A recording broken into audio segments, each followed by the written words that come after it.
والسلام على النبي الأمي الخاتم لما سبق والفاتح لمن غلق المعلن الحق بالحق بالقاسم أهل بيته الطيبين الطاهرين المعصومين المظلومين الذين أذهب الله عنهم الرجس وطهرهم تطهيرا.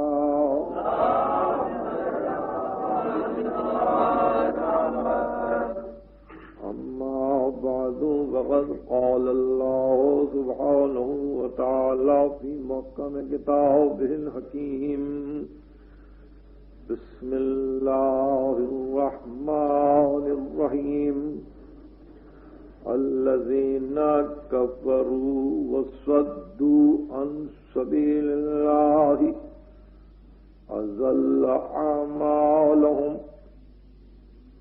والذين آمنوا وعملوا الصالحات وآمنوا بما نزل على محمد وهو الحق من ربهم كفر عنهم سيئاتهم وأصلح بالهم. صلوات.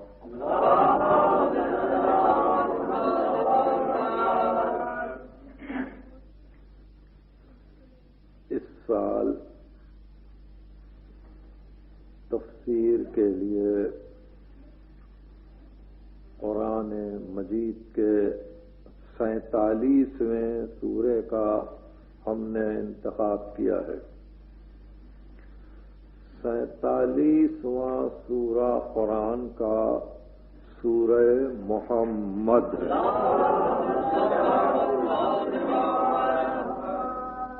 آج ہماری ابتدائی اور تمہیدی تقریر میں یہ مناسب معلوم ہوتا ہے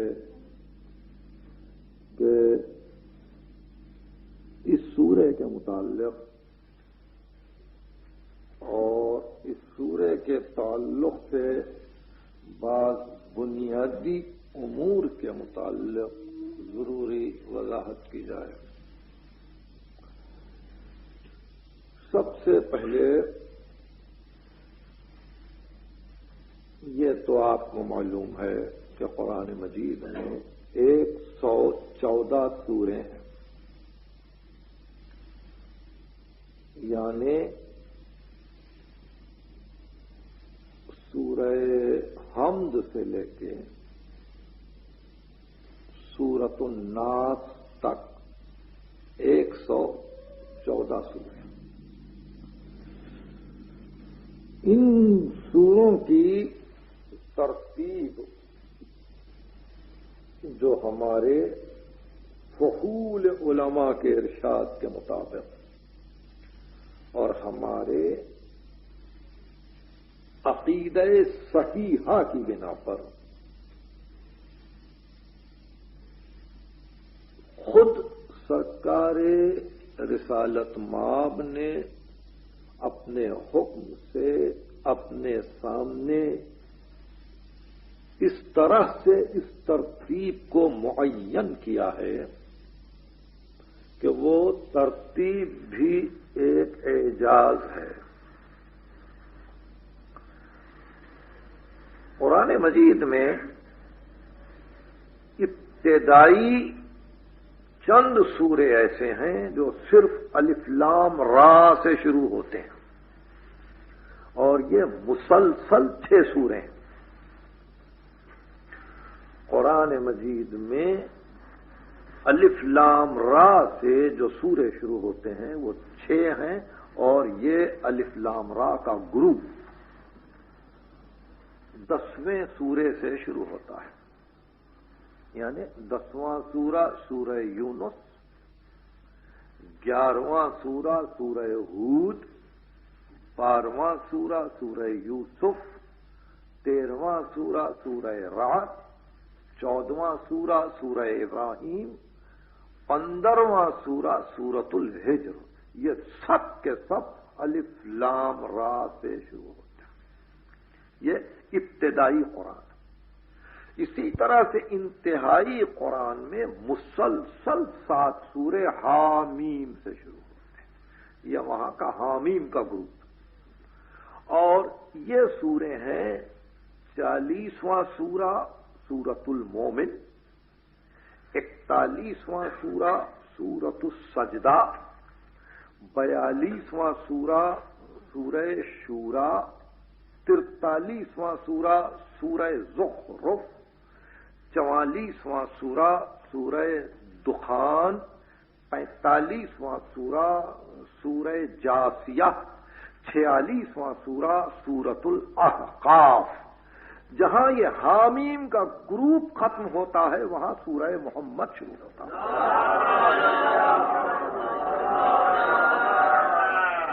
اب بڑی فکر کی ضرورت ہے، بڑے غور کی ضرورت ہے، اگر یہ عقیدہ مسلمانوں کا صحیح ہے کہ قرآن معجزہ ہے، اور اگر واقعی ہم کو اس بات پہ یقین ہے، تو پھر قرآن کا ہر سورہ، ہر سورے کی ہر آیت کا ہر لفظ کا ہر حرف ما فوق فکر انسانی ہے، یعنی حرف کو ہٹا کر وہاں حرف نہیں رکھا جا سکتا۔ یہ ہے اعجاز قرآن۔ سورہ محمد کی 38 آیتیں ہیں، 38 آیتیں، 539 لفظ ہیں، 22,349 حرف ہیں، یعنی الفابیٹس 22,349 اور ورڈز 539، آیتیں 38۔ اس پورے سورے میں ایک عجیب کیفیت یہ ہے کہ اگر حرف کو کسی مقام سے ہٹانے کی کوشش کی جائے یا کم کرنے کی کوشش کی جائے یا اس آیت کے حرف کو دوسرے آیت سے متصل کرنے کی کوشش کی جائے، سارے معنی ختم ہو جاتے ہیں۔ میں آپ تفصیل سنیں گے اس کی، اور اس کے بعد خود آپ اندازہ کریں گے کہ یہ کس قدر اہم گفتگو ہے۔ یعنی ایک صلوات۔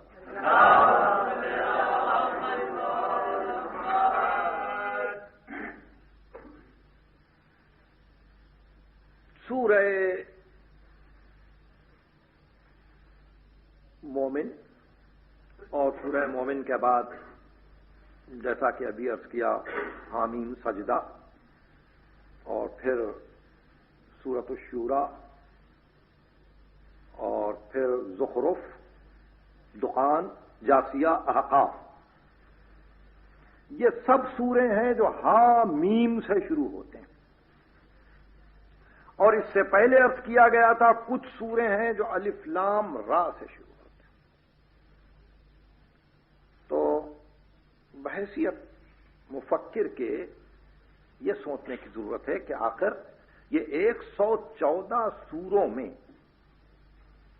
وہ کیا خصوصیتیں ہیں ان 6 سوروں میں اور ان 7 سوروں میں کہ جو صرف ایک خاص اشارے سے، ایک خاص سمبولزم سے، ایک خاص علامتیت سے ان سوروں کو شروع کیا گیا۔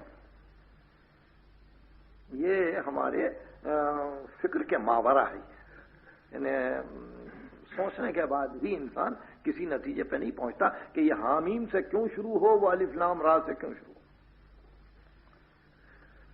لیکن جن لوگوں کو قرآن کی تلاوت سے شغف ہے، اور جیسا کہ ماہ مبارک رمضان میں خود آپ بار بار قرآن پڑھیں گے، اور میں نے آج شام کی تقریر میں بھی خاص طور پر کھارا در میں نے یہ کہا تھا کہ تلاوت قرآن کا ثواب اپنی جگہ پر مسلم ہے، لیکن کاش ایسا ہو کہ تلاوت کے ساتھ ساتھ ہم یہ طے کر لیں کہ ہم ایک آیت کو روزانہ ایک آیت کو رک کر ترجمہ کر کے غور کر کے سمجھنے کی کوشش کریں اور پھر آگے بڑھ جائیں. اگر ماہ مبارک رمضان میں 30 آیتیں بھی سمجھ میں آ جائیں تو ساری زندگی ہے.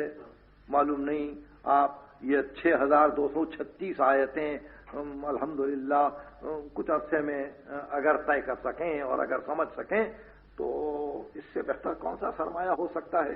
جب واقعی ہم یہ سمجھتے ہیں کہ یہ ایک الہامی کتاب ہے, آسمانی صحیفہ ہے, وحی ربانی ہے, تو صرف سرسری پڑھنے کے تو ہم قائل نہیں ہیں.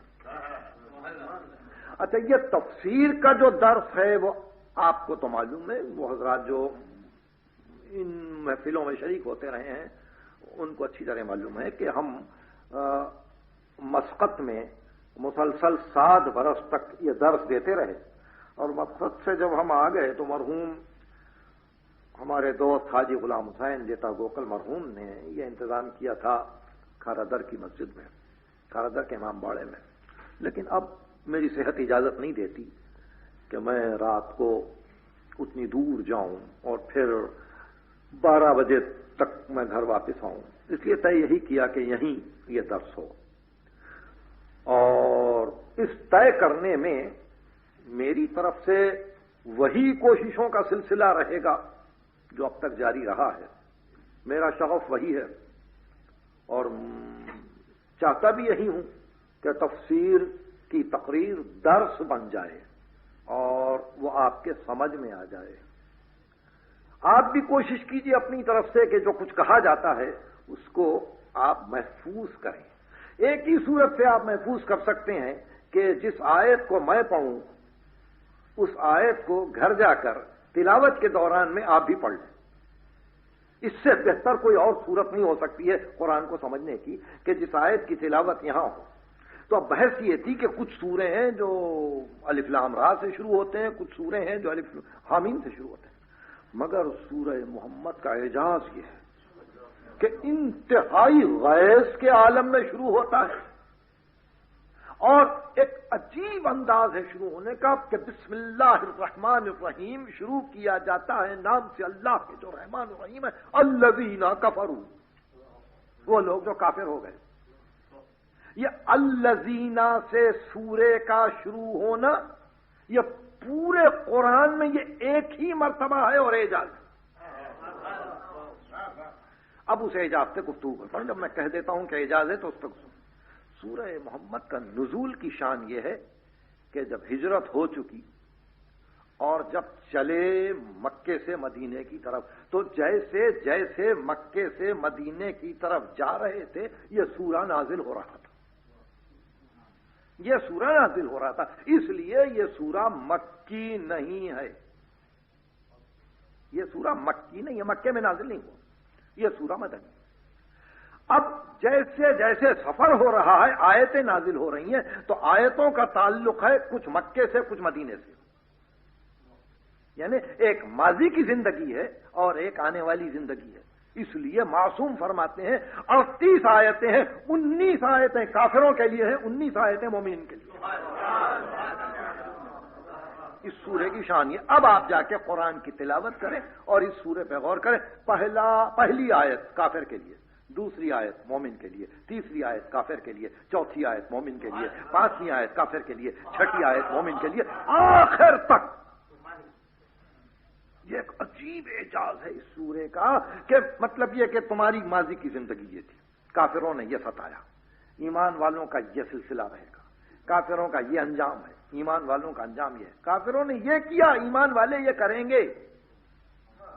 اس طرح سے یہ ساری گفتگو اس سورے سے متعلق ہے. تو یہ ہے 47واں سورہ قرآن مجید کا, 47. اس کے فوراً بعد ہے سورہ فتح, وہ 48واں سورہ ہے. سورہ فتح یعنی جہاں فتح مکہ کی پھر بشارت دی گئی, انا فتحنا لک فتحا مبینا, تو وہ بھی مدنی ہے, وہ بھی مدنی. ظاہر ہے کہ ہجرت کے بعد ختمی مرتبت کی زحمتوں کو کم کرنا تھا اور بشارت دینا تھا کہ تم اس مکے کو پھر واپس آؤ گے اور یہاں فاتحانہ انداز میں آؤ گے. اس لیے ترتیب کے اعتبار سے میں سمجھتا ہوں کہ ختمی مرتبت نے بالکل صحیح حکم دیا کہ سورہ محمد کے بعد سورہ فتح آ جائے تاکہ معلوم ہو جائے، سمجھ میں آ جائے. تمہید میں ایک اور چیز رہ جاتی ہے اور وہ یہ کہ قرآن مجید میں بہت سی اصطلاحیں ایسی ہیں کہ جس کا ترجمہ دنیا کی کسی زبان میں نہیں ہو سکا. یعنی سب سے پہلے ترجمہ کرنے والوں میں اٹیلینس ہیں. بڑا قدیم ترجمہ ہے ان کا قرآن کا. اور ان کے ساتھ ساتھ کوشش کی ہے جرمنس میں، کیونکہ یہ بڑے مستشرق تھے قرآن کا ترجمہ. اس کے بعد انگریزی کا ترجمہ، تو اس کا دنیا کی مختلف زبانوں میں. تو جن کو یہ مختلف السنہ سے لگاؤ رہا ہے وہ جانتے ہیں کہ لاطینی ایک زبان ہے کہ جس میں بڑی وسعت ہے. لیٹن لینگویج بڑی وسعت، یعنی بالکل عربی ہی کی طرح سے اس کو بہت وسیع زبان سمجھا جاتا ہے. بڑی گنجائشیں ہیں، ایک ایک لفظ کی ترکیب ہے، ایک ایک لفظ کا بدلنا ہے، اس کا صرف ہے اور پھر اس کے معنی کا بدل جانا ہے. یہ ساری چیزیں موجود ہیں. اور اسی لاطینی سے وابستہ ہے اٹیلین لینگویج. تو پہلا ترجمہ اٹیلینس نے عربی سے قرآن کا اسی انداز میں کیا کہ ہمارے پاس بڑی گنجائش ہے، مگر چھوٹے سے چھوٹے لفظ کا ترجمہ صحیح طور پر نہ ہو سکا. 2 حرف کا ایک لفظ رب، دنیا کی کسی زبان میں رب کا ترجمہ نہیں. انگریزی میں جب رب کو کہا تو کہا لارڈ. اب رب اور لارڈ میں ہر پڑھا لکھا آدمی کوئی فرق جانتا ہے. رب کے معنی ہے پیدا کرنے والا، تربیت دینے والا، بڑھانے والا، نشو و نما کو نظر میں رکھنے والا، اس کی ہر ضرورت کی تکمیل کرنے والا، اس کی لسان استعداد کو سمجھ کر عطا کرنے والا، یہ ہے رب.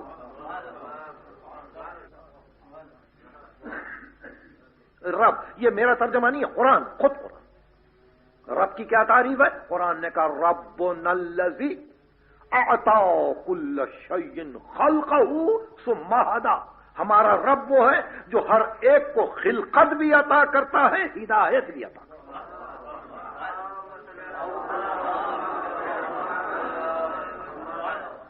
خلقت بھی ہدایت بھی، یعنی عدم سے وجود میں لانا، پھر وجود کی پرورش کرنا، سیدھے راستے پر ڈالنا. اب ہدایت مادی امور میں ہو، روحانی امور میں ہو، ہدایت لسان استعداد کی اس طلب کے جواب میں ہو، بہر صورت وہ ہدایت کرتا جاتا ہے. یہ قرآن ہے ربنا الذی اعطا کل شیء خلقہ ثم ہدی. ہمارا رب وہ ہے جو ہر شے کو خلقت بھی عطا کرتا ہے، ہدایت بھی عطا کرتا ہے، خلق بھی کرتا ہے، راستہ بھی دکھلاتا ہے. یہ ہے رب. اب لارڈ کے معنی کیا ہے؟ اب رب العالمین کا کیا ترجمہ کیا؟ انگریزی کی حد تک، اٹیلین اور جرمن پہ ہم بحث نہیں کرتے. ان کا لارڈ آف ورلڈز. ساری معنویت ختم ہو گئی، معنویت ہی ختم ہو گئی. رب العالمین اور لارڈ آف ورلڈز میں زمین و آسمان کا فرق ہے. یہاں ایک پستی ہی پستی ہے، ایک بلندی ہی بلندی.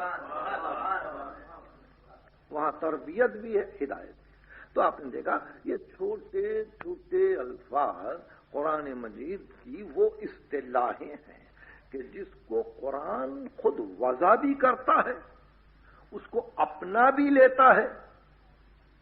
ان جملوں پر غور کیجئے، اور ان لفظوں کو پھر لغت کو واپس نہیں دیتا.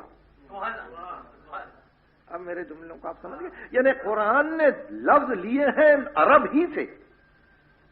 معجزہ اس کو کہتے ہیں کہ لغت عرب سے لفظ کو لیا قرآن نے اور ایسا تصرف کیا کہ معنی بدل گئے. اب اگر لغت واپس مانگے اس لفظ کو کہ اب ہم استعمال کریں گے، تو لغت کو صرف کرنے والوں کی سمجھ میں نہ آئے کہ اس لفظ کو اب ہم استعمال کیسے کریں.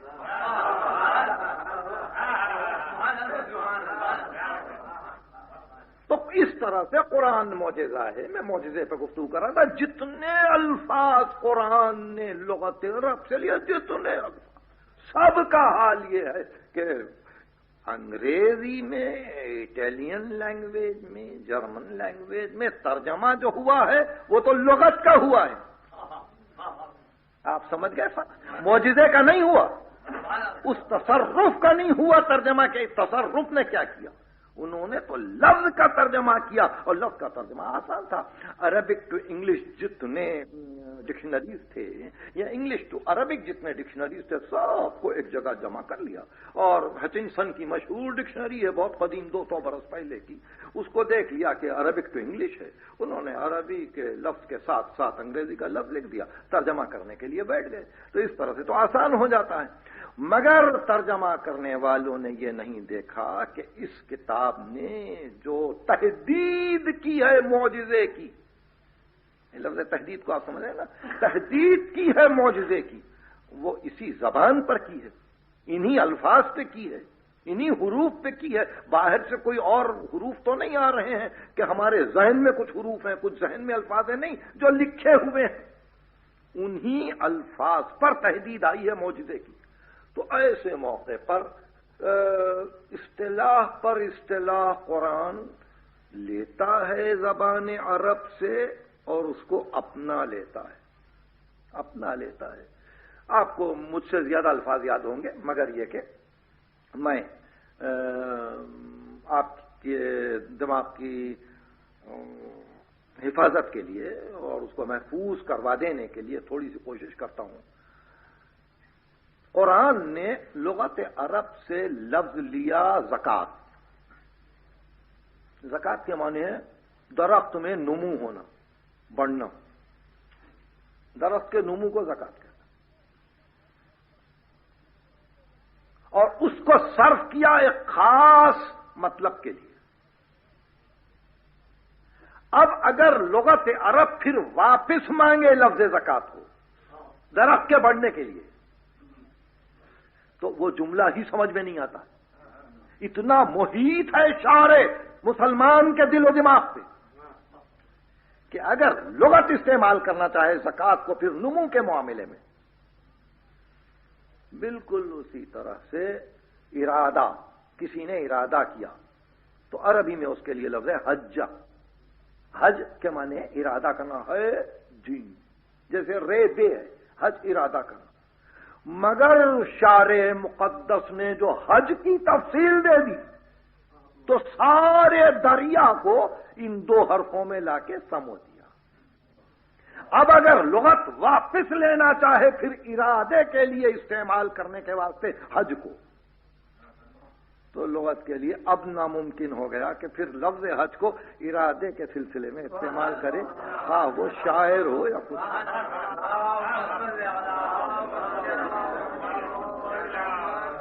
تو شارع مقدس نے جتنے الفاظ استعمال کیے وہ سب اپنی ہی زبان سے استعمال کیے.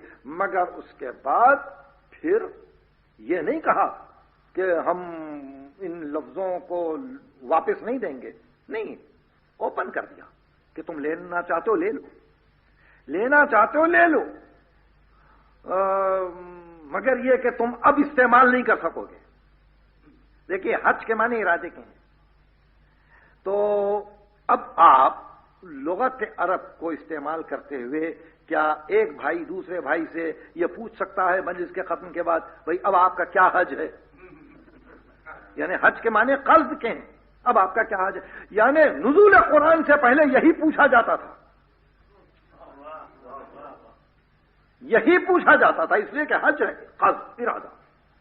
قرآن نے لفظ کو لے لیا اور تصرف کیا تو اب قرآن نے کہا کہ واپس لینا ہو تو لے لو، مگر کسی میں اتنی طاقت نہیں ہے، 1400 برس گزر گئے، عرب ورلڈ میں اتنی طاقت نہیں ہے کہ قرآن نے جس لفظ کو لغت عرب سے لیا ہے پھر اس کو واپس چھین کے اس پہ اپنا تصرف کریں اور اس سے اس معنویت کو خارج کر دیں جو شارع مقدس نے اس میں داخل کیے تھے۔ یہ سارے عرب سے آج ناممکن ہے، یہ ہے معجزہ،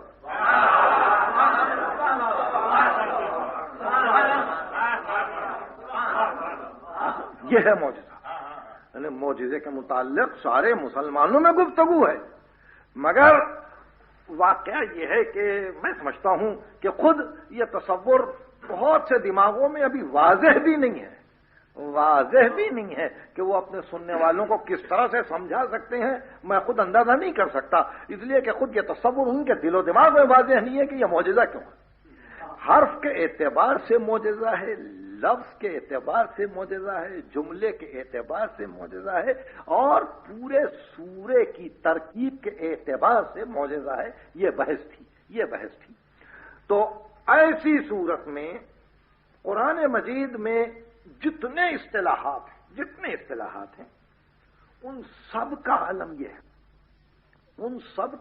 یہ ہے کہ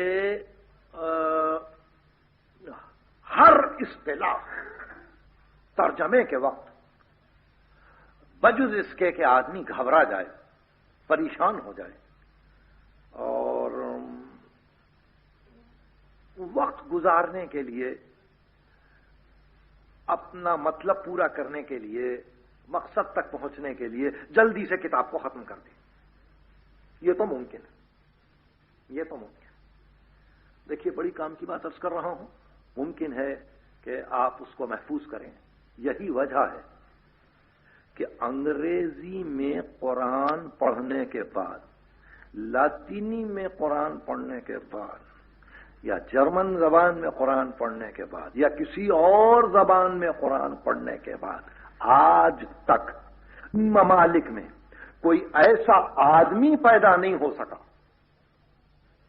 کہ جو صحیح معنی میں قرآن پر کوئی مقدمہ لکھ سکے اور کوئی گفتگو صحیح طور پر قرآن کے متعلق کر سکے، اس لیے کہ اس ترجمے نے اس کو ایک ایسے راستے پہ لا کے ڈال دیا ہے کہ جہاں وہ یہ سمجھتے ہیں کہ جیسے عبرانی زبان سے بائبل کا ترجمہ انگریزی میں بادشاہ وقت کے حکم سے ہوا تھا اور اس کے بعد اس کی آتھینسٹی یہی کہہ کے اس کی تشہیر کی گئی تھی، آتھینسٹی کی، کہ یہ بادشاہ کا منظور شدہ ہے،